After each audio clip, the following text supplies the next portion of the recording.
We're in the middle of the COVID-19 lockdown here in the UK, and I've been out in the garden taking pictures of the garden birds, but I was having real trouble working out how to bring that all together to make a video.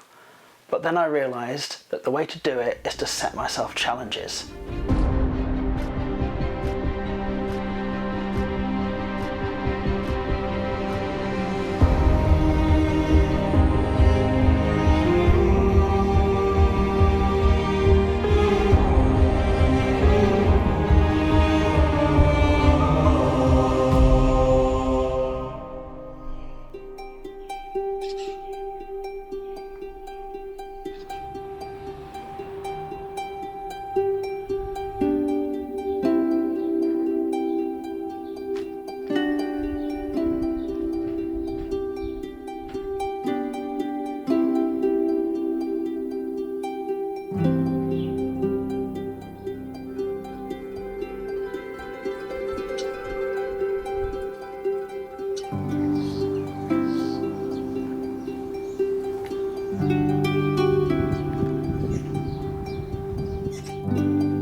Well, hi folks, and welcome to, I guess, a rather different video to the usual kind I produce. My videos are usually around a trip somewhere or a specific sort of photographic subject that I might go and try and take pictures of. And right now, here in the UK, we are 4 weeks into a lockdown to try and prevent the spread of the COVID-19 virus. It's a global pandemic, as of course everyone knows by now. So under these circumstances, going out for trips to do wildlife photography is just out of the question. The best thing to do is just to stay at home, and we're in the wonderful position of having a house with a garden. I thought that we could make a little video just showing some of the wildlife photography that I've actually been able to do just sitting out in the garden with my camera. So I started to record a bunch of footage, which is what you'll have just watched. And then I had this footage on the computer and I was just looking at it and thinking, how do I put this together? And I was really struggling. I found it incredibly difficult to kind of really focus on making a video out of that, because when I make a video going out on a trip somewhere, there's a theme, there's a story, whereas I couldn't think of what the story should be other than it's lockdown, here are the birds in my garden, and everyone's watched 10 videos of that already by the time I get anywhere near producing this. So I thought there had to be something to kind of bring it all together, and I realised that what I needed to do was kind of change my perspective on the photography I was doing in the garden. So rather than just sitting in the garden with a long lens like 300mm here and sort of doing the classic sort of bird photography, sort of bird portraiture photography, I thought I'd challenge myself to do a few different things, and I've sort of set myself 3 challenges, and that's going to be what the remainder of this video is. The first one I thought of was trying to get birds in flight, sort of hovering around the feeders or sort of squabbling about sort of near the food. I wanted to try and get some sort of slow motion footage of that with the 120 frames per second, which is the sort of best slow motion that the Z7 can do. And then also wanted to try getting sort of in-flight shots of the birds kind of hovering around the feeders as well, get some stills. Now obviously that requires, you know, bright light and you know, really high shutter speeds in order to not be really, really grainy, but the weather's been absolutely fantastic, so I'm definitely going to try and do that. And also we made a pond last weekend. We wanted a pond in the garden for years and years. Nothing's really moved in yet that we've spotted. I'm sure there are some smaller insects and things in there, but we've not been able to source any decent pondweed yet, so I don't think it's going to be that attractive to wildlife until we get that part sorted. But the birds love it, and the birds have been washing in there, and so I would also like to try and get some photos of birds washing in the pond. So those 2 things, the birds flying at the feeders and also in the pond, kind of go together in that they both involve capturing sort of quite fast action and freezing the frame. So they're going to be quite similar in terms of equipment. And then the third challenge, and I don't know whether this will work at all, but I saw it on a video, must be a couple of years ago now, by a guy called Matt Gould, whose channel I'll probably put a link to wherever they go. I can never remember which side of me I have to point.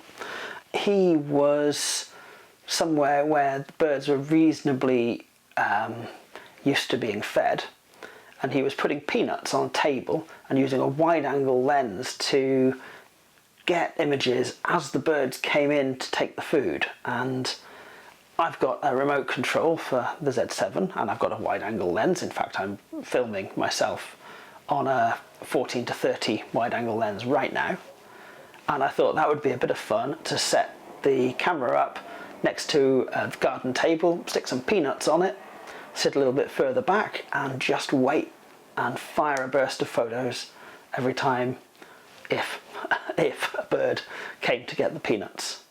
So I'll have a go at that as well. Now that I've got a kind of purpose to this video, I think it's time to take the camera off of this tripod here and get outside with the 300mm lens and see if I can get some sort of fast action at the feeders.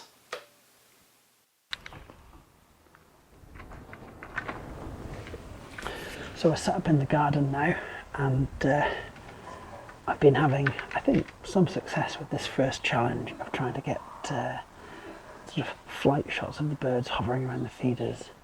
I'm not sure if I've managed to get any of them in proper sharp focus yet, because the depth of field, even at f8, which I'm using on here, is ridiculously narrow. Shooting a 300mm lens at something that's only about 10 meters away. But I'm just going to keep sitting here and just taking bunches of images, and I guess it's really a bit of spray and pray.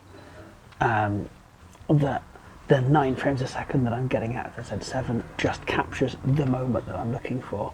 So I'm just going to wait and take a burst every time something tries to land on the feeder. Really nice sitting outside in the sunshine. I've kind of been indoors all day, working from home at the desk, and just sitting out here. Yeah, there's traffic noise and people's kids squeaking and everything, but it's really great.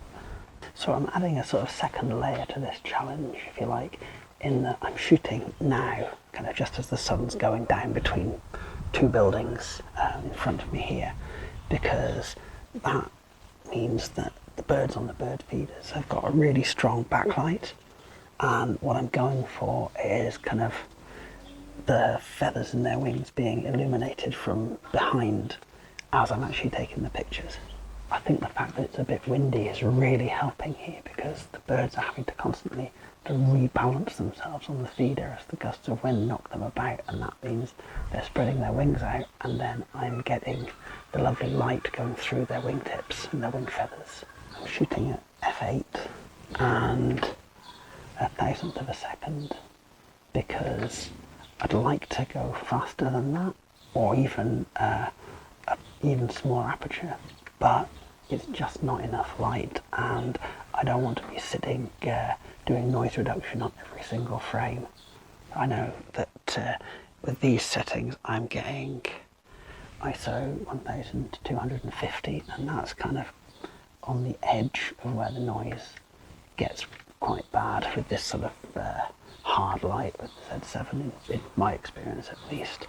So it's all about compromise really, but it seems to be working pretty well. It's a jackdaw top of the feeders now, so I'm going to have to be ready to get some pictures. Here we go. Focused. There we go.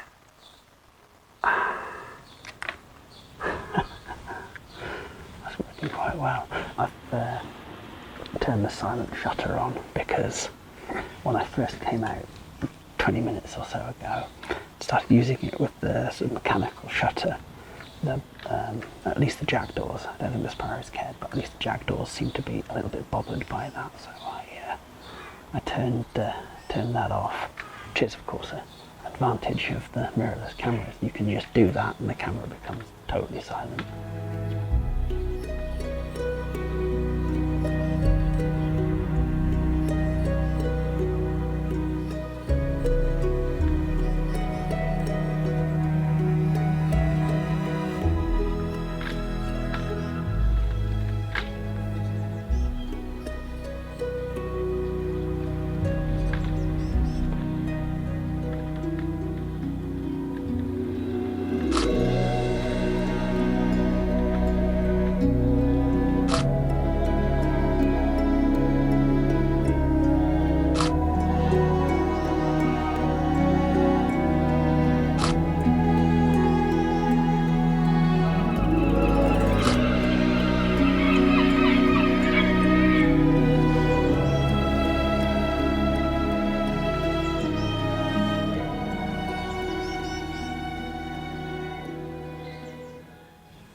So the sun's dipped behind that building now, and the feeders are in shadow, so there's absolutely no point in continuing to try and take these kind of pictures now, because they'd just be too dark, and any light that's actually falling on the birds is falling from the other side. The birds are continuing to feed here. There's a jackdaw on there right now just watching me and thinking, what the heck's that guy doing, talking to a little camera in the garden.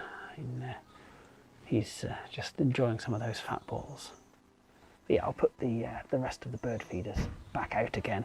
I removed the other ones just so that there was only one feeder, so I could keep the camera sort of trained on that and not have to worry about all the action happening on a different feeder, which when I first had a little go at this, was it yesterday evening? Yes, yesterday evening, that was a bit of a problem. Oh dear. Traffic noise, sorry. That's the disadvantage of doing these kind of things in town, I suppose. But this is lockdown photography. That's what you get. Tonight, I think I've got some nice ones of the jackdaws, because they were on there, and I got some video footage of the sparrows as well. And I recorded that in 120 frames per second, so that should slow down nicely. So we'll have to see what that looks like. I mean, well, I say we'll have to see what that looks like. I'll have to see what that looks like, and if it's any good, you've probably already seen it. So, later. Right,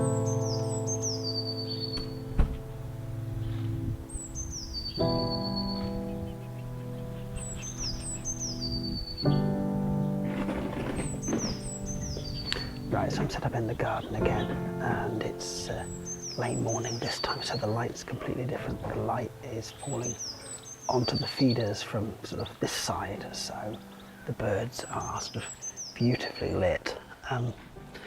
Unfortunately, because of the way the house and the garden are oriented, I don't get really nice kind of early morning golden light in the garden. Everything's in the shadow of the house at that point. This is the first point where the bird feeders are in really nice light, and the pond's in good light as well. So actually I'm sitting here and I'm going for sort of both challenges at once. I did have a little crack at the pond challenge already yesterday, and I was taking some pictures of sort of the birds bathing in the pond in sort of side light and sort of almost backlight, and that was really nice. I didn't vlog any of that because there were lots of people in their gardens around, and it felt strange enough sitting here with a big lens on a tripod, let alone sort of talking to a camera. So in terms of the equipment, I have got the 300mm 2.8, and I've actually got here a 1.7 times teleconverter, and I could just stick my 500mm on, but the reason I'm doing that is because I'm also going to be making a video comparing the 300 2.8 with the 1.7 times teleconverter to the 500 PF lens. Because I haven't really used that combination other than for just testing, I thought I'd see how it performed just in use as well. So yeah, that's the reason for this. It gives me a bit more reach than just the 300 on its own, especially as for the birds to come to the pond and bathe there. They won't really do that unless I'm sitting right back here on the patio. If I'm sitting out on the grass, they won't do that. Yet anyway. I'm sure they'll get more used to me being in the garden as time goes on. It's looking like the birds are pretty active, so I'm going to sit here for a bit. I've got my cup of coffee, and it's probably going to be stone cold because I'm going to be messing around vlogging and sorting out the camera, but I'm going to enjoy it anyway. And yeah, I'm just going to keep watching the birds here and try and get some pictures hovering at the feeders, and try and get some pictures of the birds bathing in the pond. And if I do, you're going to see that footage now.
So I've been out for getting on for an hour now, and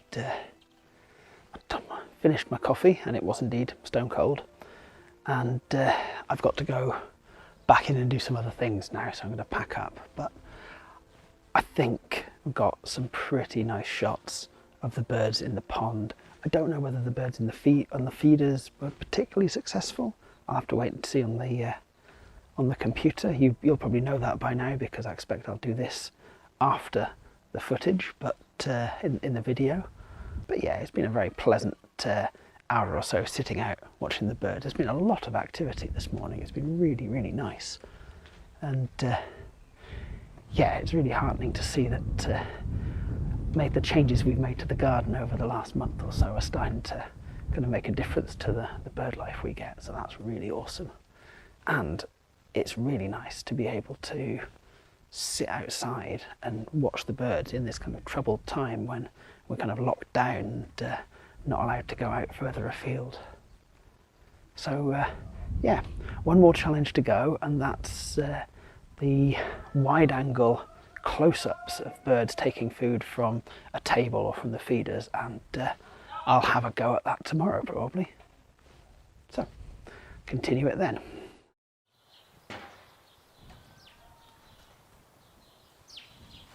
Okay, challenge number 3. I've made this little bird table log, stuck it on a stick, got some seed on top of it. I actually put this out yesterday, and I'm going to set up the camera kind of sitting like this, and I'm going to put a bit of scrim on top just in case the birds decide they want to poop on my camera. Wouldn't like that very much. And I'm going to put the remote release in here, and I'm just going to sit inside and I'm going to wait to see if the birds come down onto this table and see if I can get some close-up shots with my 20mm lens. The reason I'm not using the 14-30 is actually because I'll be filming on that at the same time in 120 frames per second, and I'll see if I can get some video as well. So let's get set up and see if this works. I've got high hopes. I've seen birds on here already this morning when the cameras weren't here, so hopefully the addition of a couple of cameras won't scare them off too much.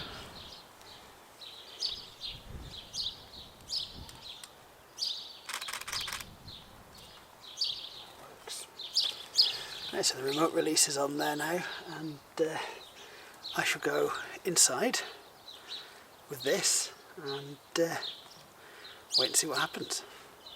I've got the camera set up for a kind of fairly large autofocus area, pre-focused where my hand is, and I've got 1/1600th of a second set and f8 to give enough depth of field to kind of capture a bird in this area.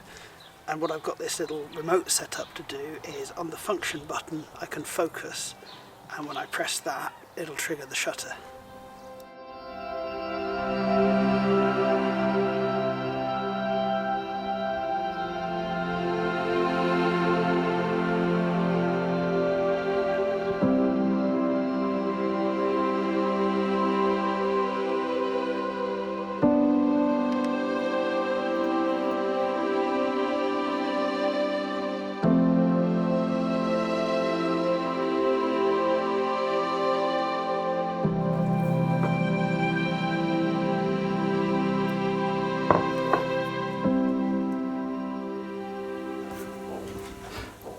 There's a jackdaw coming now.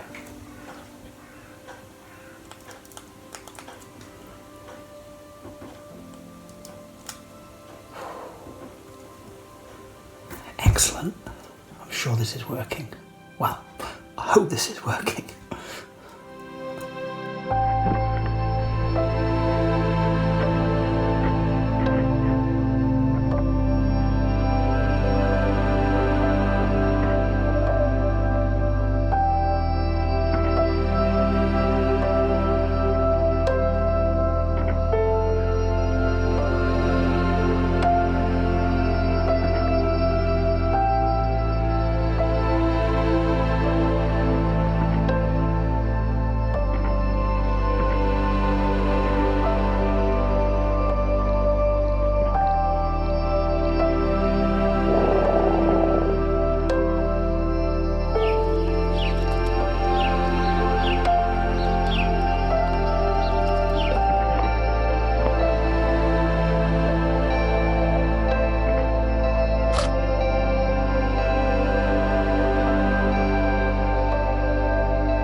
Oh, so that worked really rather well in the end with the remote release and the wide angle lens with the camera right next to the food like that. It was a bit slow at first. Hardly anything happened on the first day, to be honest, and then on the second day there was a jackdaw came in, a blue tit, which I completely failed to photograph, but I did get that nice little bit of video. And then by the third morning of setting that up, the starlings were coming in, and they're coming in their little group, and that was really, really fun. So I'm really pleased with some of the images from that, especially this one. I really, really like it, the one with the 4 starlings. So I think I'm going to pay special attention to editing that one, and it'll probably end up on my website, because I'm really pleased with that. I'll probably print it as well, because the walls in here are still quite bare, because we haven't put up lots of pictures and things since moving in yet, partly because I was intending to get a load of stuff printed, and then we went on to lockdown, so I've not been able to kind of wander into my local printers in Glasgow and sort of chat to them and organise getting any printing done.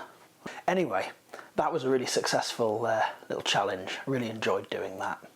And in general, I think setting those 3 challenges and kind of having more of a focus to the photography in to make this video, and just in general as a little project to do while in this lockdown situation, has really helped. It's still taken absolutely blooming ages to finish this video, but I really started to sort of get traction on the problem once I had those challenges, because before that it was just sort of really hard to find focus and find kind of motivation to go out and sort of put the things together. I mean, don't get me wrong, I've been going out with my camera and taking all sorts of photos, but it's just somehow not felt like making a video. But at the same time, I've wanted to produce a video, I've just not felt like making it. That's weird, isn't it? Anyway, I think I'm through that now, and I apologise it's been so long since my previous video. I can't promise anything, but I have recorded enough little bits and pieces of footage for other video projects that I feel fairly confident it won't be quite as long until the next one. I hope. We will see. As you watch this video, you'll probably notice all sorts of changes to the garden. And that's because, firstly, it's been a long time, and secondly, because we've just moved here, we've been spending a lot of time kind of getting the garden the way we want it, and part of that is making it more wildlife friendly. And that's really starting to pay off, in that we're now starting to see far more bird species, and we've seen a fox and we've seen a hedgehog on my wildlife camera, which will be another wee video coming soon when I edit it. And yeah, we're really pleased that the wildlife's starting to come in now that we've started sorting out the garden. But anyway, that sort of brings us to the end of that little project, and I hope you've enjoyed sort of following on with that journey in this video, and I hope you've enjoyed watching the challenges and seeing the photos and the footage. I've certainly enjoyed doing it, and yeah, if you have, please like and share and leave a comment, and if you're not a subscriber on the channel already, please consider joining the channel and subscribing. That would be awesome. And yeah, I will see you on the next video. Goodbye.